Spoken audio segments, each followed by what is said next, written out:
మీకు రైతు భరోసా పైసలు పడ్డాయా? మాకైతే మొన్ననే పడ్డాయి. రేవంత్ అన్న మాట అంటే మాటనే, ఇట్లా చెప్పిండు అట్లా చేసి చూపెట్టిండు. 2 ఎకరాలు ఉన్న వాళ్ళందరికీ పైసలు వేసిండు. ఇట్లా మాట మీద నిలబడేటోళ్ళు ఎవరైనా ఉంటారా చెప్పుండ్రి? ఈసారి ఓట్లలో మల్లోపారి చెయ్యి గుర్తుకే ఓటేయండి చాలా మంది వస్తున్నారు కదా. కానీ అసలు ముచ్చట ఎట్లున్నదంటే మాటలు కోటలు దాటుతాయి, చేతలు కడప కూడా దాటాయన్నట్టే ఉన్నది. పోండ్రి మన సర్కారు వాళ్ళ కథ.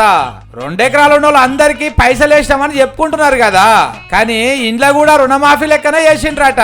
పని 10 పైసలు, పబ్లిసిటీ 10 రూపాయల లెక్కనే ఉన్నదట కథ. సూర్యాపేట జిల్లా మఠంపల్లిలా రైతు భరోసా పైసలు పడ్డాయని మెసేజ్లు వచ్చినాయట, కానీ పైసలు మాత్రం అకౌంట్ లో పడలేదట.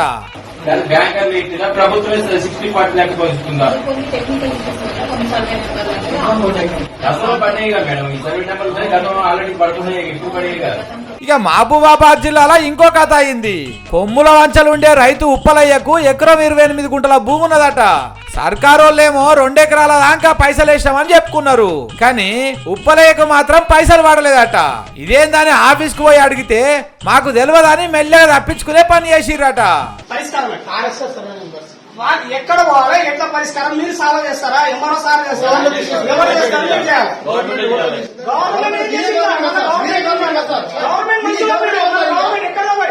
ఇట్లా ఒకటా రెండా ఏ ఊరికి పోయినా ఇదే కథ ఉన్నది. పోయిన సర్కారు వాళ్ళు ఇచ్చిన దాంట్లో సగం మందికి కూడా చక్కగా పైసలు రాలేదట. ఎకరం ఉంటే అర్ధెకరం కోత, 2 ఎకరాలు ఉంటే ఎకరం కోత, ఏడ సందు దొరికితే ఆడ కోతలు పెట్టుకుంటూనే పోయిండ్రట. ఏ మాట కామాట సర్కారుల తెలివిని ఎంత తారీఫ్ చేసినా తక్కువే పోండ్రి. అందరికి ఎట్లా ఇయ్యాలనో కాదు, అందరికి ఎట్లా కోతలు పెట్టాలనో బాగా నేర్చుకున్నారు. కానీ అదే కోతలు పెట్టుడు మేము మొదలు పెడితే మీరు ఏడుంటారు సారు, జర యాదికి పెట్టుకొని పని చేయరు అని పబ్లిక్ అంటున్నారు. కానీ ఎటొచ్చి సర్కార్ ఆఫీసర్లకు తిప్పలున్నది పోండ్రి. మంత్రులేమో ఏసీ కార్ల సల్లా తిరుగుతుర్రు, రైతులు వచ్చి ఆఫీసర్ల దుమ్ము దులిపిపోతున్నారు.